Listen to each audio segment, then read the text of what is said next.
Pria ini terlihat seperti sedang membaca buku. Tapi sebenarnya dia menguntit wanita di depannya. Melihat kaki ramping dan putih ini, meskipun dia mengatakan pada dirinya sendiri untuk tetap mengendalikan pikiran, dia tidak bisa mengalihkan pandangan darinya. Dia mengintip sedikit, lalu membungkuk lagi. Wanita itu mengawasinya, lalu melepas syalnya.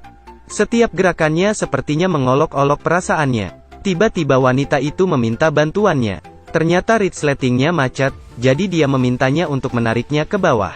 Pria ini tidak menolak. Dia berperilaku seperti pria terhormat, perlahan menarik resleting di depan dadanya. Pakaian di dalamnya perlahan terungkap. Dia mulai merasakan sesuatu di perutnya. Wanita itu berdiri dan memasukkan mantelnya ke dalam koper. Pria ini tidak lagi tertarik membaca. Dia kemudian kembali berbicara. Dia merasa haus. Saat dia berbicara, dia menatapnya dengan wajah anak anjing. Pria itu tidak memiliki kesempatan untuk menolak. Dia bangkit dan membawa nampan makanan. Dan ini juga membuat mereka berdua lebih ramah. Nama pria ini adalah Francois. Seorang pria biasa. Dan wanita yang bernama Ciara. Seorang wanita kaya yang baru saja jatuh cinta. Keduanya sedang dalam perjalanan untuk berlibur. Francois bertanya dengan rasa ingin tahu, "Mengapa Anda memilih untuk duduk di seberang saya?" "Karena kamu adalah tipeku." Kemudian dia tertidur. Setelah tiba, Ciara bertanya pada Francois apakah dia ingin pergi dengannya akhir pekan ini. Dengan seperti itu, Francois mengikutinya selama ini. Keduanya pergi untuk menginap di hotel bintang 5 yang dimiliki Ciara. Pertama kali pergi ke tempat seperti ini membuat dia merasa malu. Ciara menatapnya dengan penuh semangat. Setelah selesai melihat ruangan, "Apakah kamu mau berenang?" Kemudian keduanya mulai berkencan, berenang, berjemur, makan malam, berjalan bersama di jalan paling romantis di Prancis. Francois penasaran bertanya mengapa dia selalu memakai jam tangan pria. Ternyata, Ciara segera melepasnya dan menyerahkannya padanya. Saat sampai di hotel, dua orang berciuman. Tapi adegan romantis ini terlihat oleh seorang pria. Ciara menarik tirai ke dalam. Saat semuanya selesai, "Good night." Pada saat itu, Francois merasa seperti ditinggalkan. Dia bingung apa yang terjadi. Itu tidak etis. Dia harus menyesap alkohol sendirian. Setelah mengeluarkan arloji yang baru saja diberikan, seorang nama pria ditemukan di belakangnya. Anthony Zimmer. Dia mengerti. Ternyata dia hanya pilihan kedua. Keesokan harinya dia sedang tidur ketika seseorang mengetuk pintu. Melalui lubang kecil, dia melihat dua pria aneh di luar. Keduanya tidak menunggu, tetapi langsung menggesek kartu dan kemudian bergegas masuk. Francois sangat ketakutan, dan lari ke Ciara tetapi tidak dapat menemukannya. Ya Tuhan, ia tertipu. Memang benar bahwa seorang gadis cantik tidak dapat diandalkan. Dia bersembunyi dengan cepat di balik pintu. Tanpa diduga, musuh juga dilengkapi dengan senjata. Mereka tidak tampak seperti karyawan biasa, tetapi pembunuh. Ketika pihak lain tidak memperhatikannya, dia berlari keluar, bahkan tidak punya waktu untuk memakai sepatu, tidak memakai baju di badan, berlari dengan panik di jalan besar. Pembunuh segera mengejarnya. Francois tiba-tiba menemukan cara yang baik, bersembunyi di bawah mobil. Setelah beruntung melarikan diri dari si pembunuh, dia pergi ke kantor polisi. Tapi setelah melaporkan semuanya, polisi mengatakan ini hanya penipuan biasa, tidak terlalu peduli. Saat ini, dia menemukan di papan pencarian nama Anthony. Ini adalah nama yang terukir di bagian belakang jam. Mungkin semua bukan hanya kebetulan. Polisi masuk lagi, beri dia sepasang sepatu dan satu set pakaian. Beberapa saat yang lalu, dia lari dari si pembunuh dan terluka. Polisi mengaturnya untuk pergi ke rumah sakit lagi dan menunggu kabar nanti. Tetapi secara pribadi dia melihat bahwa orang-orang itu tidak akan membiarkannya pergi. Jadi, saat malam tiba, dia kabur dari rumah sakit. Saat pergi ke garasi parkir, tiba-tiba ada mobil datang, bergegas ke arahnya. Setelah memaksanya ke sudut dinding, tiba-tiba mesin mati. Sopirnya adalah gadis yang dia tunggu-tunggu. Meskipun dia hampir membuatnya mati, tapi dia masih masuk mobil. "Apakah kamu merindukanku?" Sedikit.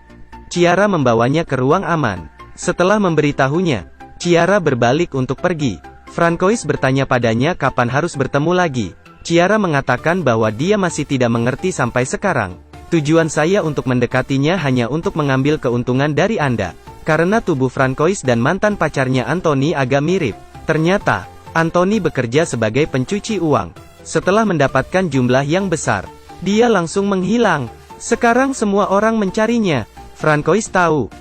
Karena dia bersama Ciara, orang mengira dia adalah Anthony. Tapi ini tidak membuat Francois marah. Dia menarik Ciara kembali, bertanya padanya apakah ini sepadan. Tapi dia hanya menerima satu kalimat, "Aku mencintaimu." Semua jelas. Setelah mengatakan itu, dia pergi tanpa berbalik. Hanya dia yang tersisa sendirian. Ciara berjalan ke bilik telepon.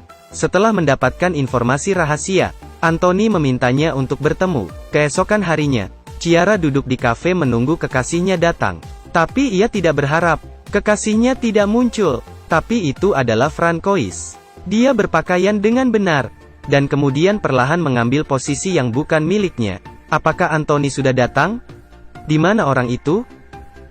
Pria itu. Ciara kehilangan kesabarannya. Francois kemudian membelai rambutnya. Melupakannya. Anda memiliki saya sekarang. Tanpa diduga Ciara berbalik untuk pergi. Melihat dia menempel padanya seperti itu, dia langsung berlari ke bus. Francois melihat itu terjadi. Dia naik taksi untuk mengejarnya. Tapi akhirnya dia dihentikan oleh mobil lain. Pria itu keluar dari mobil. Datang untuk meraih kepalanya dan menyeretnya keluar dari mobil. Di ruang interogasi, dia mengatakan bahwa dia bukan Anthony. Ia tahu dia bukan Anthony. Kemudian mengambil gambar dan menunjukkan padanya. Di foto itu ada seorang tentara wanita. Ternyata Ciara juga seorang mata-mata. Dia dikirim di samping Anthony sebagai agen yang menyamar. Sekarang dia adalah satu-satunya harapan untuk menemukannya. Francois mengetahui kebenarannya. Sangat kaget. FBI mengikuti informasi yang ditinggalkan Anthony. Anthony dan Ciara mengetahui bahwa dia dijadwalkan untuk bertemu di rumah. Karena tidak membiarkan Francois mengacaukan ini, mereka membawanya. Kemudian, Ciara telah selesai menyiapkan alat perekamnya. Persiapan sudah selesai. Kemudian mulai bertindak. Di ruang pertemuan, ada pembunuh yang bersembunyi. Dan polisi. Ciara juga masuk ke kamar. Semua sudah siap, menunggu targetnya muncul. Pada saat ini, tamu tak diundang datang. Orang-orang ini berasal dari geng mafia, dan ditipu oleh Anthony. Mereka juga mengikuti petunjuk di sini. Orang pertama bertanya di mana nih? Anthony sekarang. Melihat bahwa pihak lain tidak merespon, dia memerintahkan seorang pria untuk menamparnya. Francois sekarang duduk di sebuah ruangan tidak tahan lagi. Masih tidak berbicara. Satu tamparan lagi. Akhirnya gadis malang itu jatuh. Tidak ada jalan. Anthony masih belum muncul. FBI tidak berani bertindak karena takut lalai. Tetapi sekarang, Francois tidak bisa menunggu lebih lama lagi. Orang yang dia cintai dalam bahaya. Dia sama sekali mau menunggu. Maka, ia sendirian, masuk ke ruangan. Saat bosnya berbalik, seperti mendapat emas, dia dijatuhkan ke lantai. Pada saat ini, Ciara dan Francois saling memandang dalam-dalam. Untuk menolongnya, dia mengaku dirinya sebagai Anthony. Tunggu bahaya datang. FBI akhirnya menembak. Pria bersenjata itu segera menembak kepala bosnya. Francois dalam kekacauan seperti itu menekan orang-orang Ciara.